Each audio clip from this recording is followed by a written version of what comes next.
All right, so today I am doing a book/movie review of The Count of Monte Cristo. This book is a behemoth. It was 1,065 pages. If you don't want to work your way through that, totally fine. Came out with a movie. The movie is great. So we'll start there. But either way, spoiler alert, just want you to know, I'm going to be sharing what happens in the book and give my thoughts on it. So in The Count of Monte Cristo, you have this character named Edmond Dantes. And Edmond he's a sailor. He's been out at sea, and he is in love with this girl named Mercedes. Comes back, they're about to get married. It's basically they're going to start their lives together. His best friend is also in love with Mercedes. And so he concocts this big lie. He gets Edmond thrown into prison. He's literally in prison for 14 years. And so that's when things start to get good. While he's in prison, and he's in solitary confinement, it is just him, he ends up digging his way out of his cell. And when he thinks he's digging his way to freedom, he doesn't quite get there. He ends up getting to the next cell. And the man who's in that cell is this old man. His name is Abbe Faria. That's a French book, so it's a former priest. Abbe, father Faria. And this guy's been in his cell for years and years and years. And he's just this old sage. He speaks half a dozen languages, and he and Edmond become good friends. And this old man, Abbe Faria, teaches him everything that he's going to need throughout the rest of his life, throughout the rest of the book. And that character, that old sage, is something that we'll see a lot in storytelling. It's the Yoda in Star Wars. It's the Mr. Miyagi in Karate Kid. We love seeing that. We love seeing we love seeing wisdom. The human heart is drawn to that. There's something that is just so attractive and alluring to somebody who's wiser than we are, who can give us all the answers, who's been there before.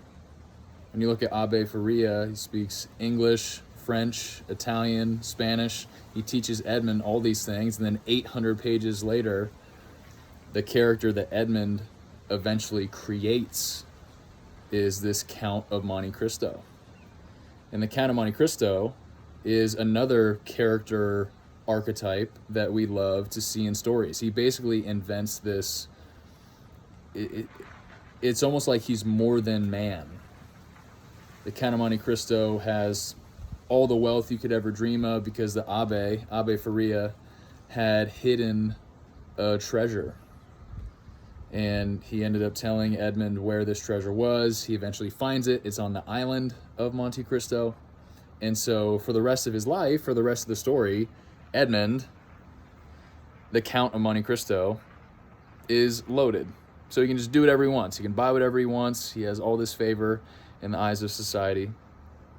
And he can do the right that wasn't done to him. So we see this character a lot. You see it like Jay Gatsby would be an example from The Great Gatsby, where it's just like this guy has so many resources at his disposal. He is so grandiose. He can bless whoever he wants.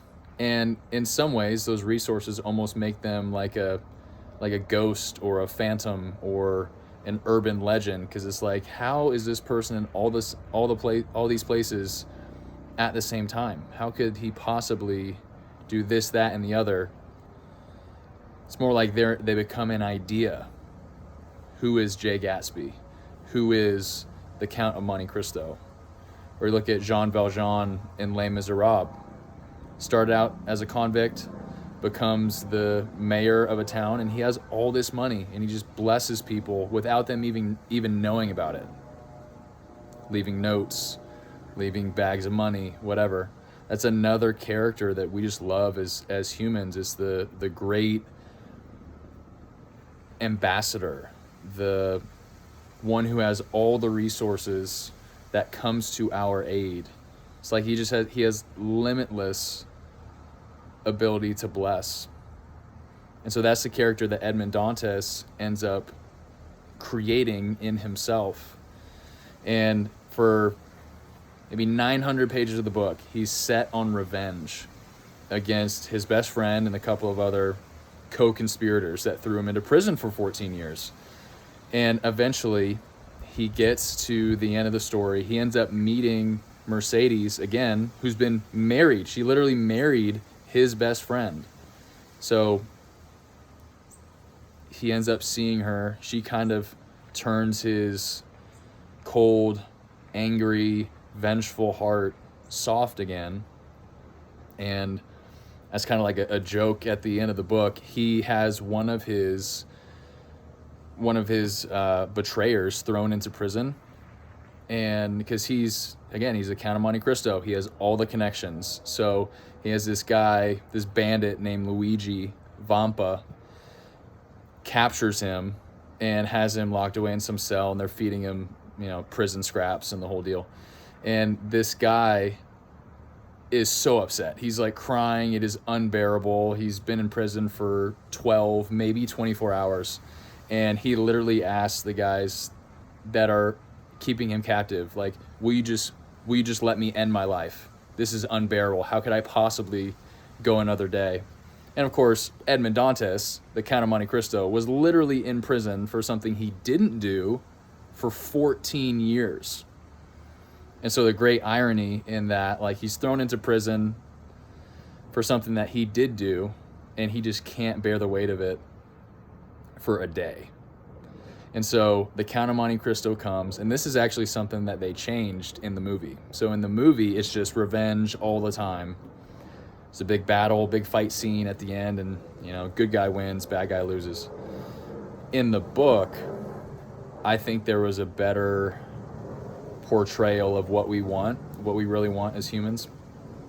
Because Edmond, the Count of Monte Cristo, he comes to Luigi Vampa's lair where this guy, the conspirator, is locked up, and he forgives him.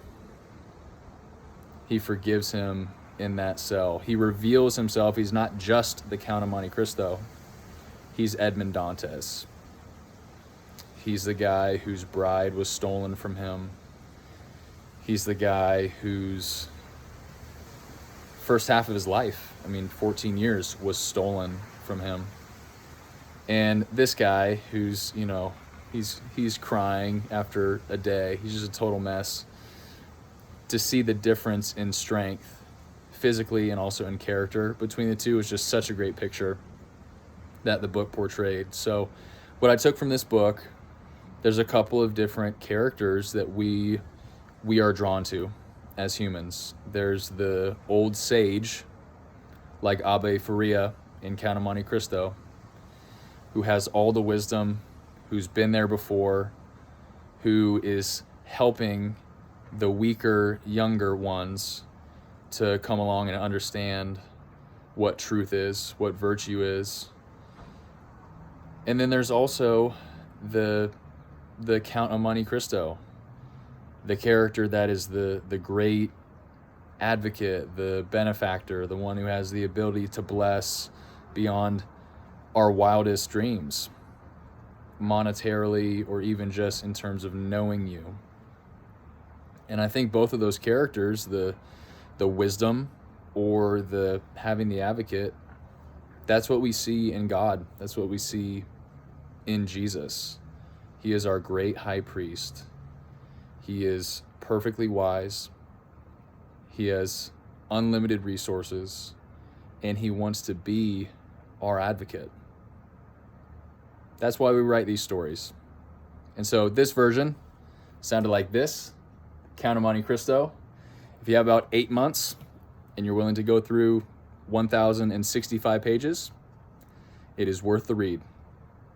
You have a great day.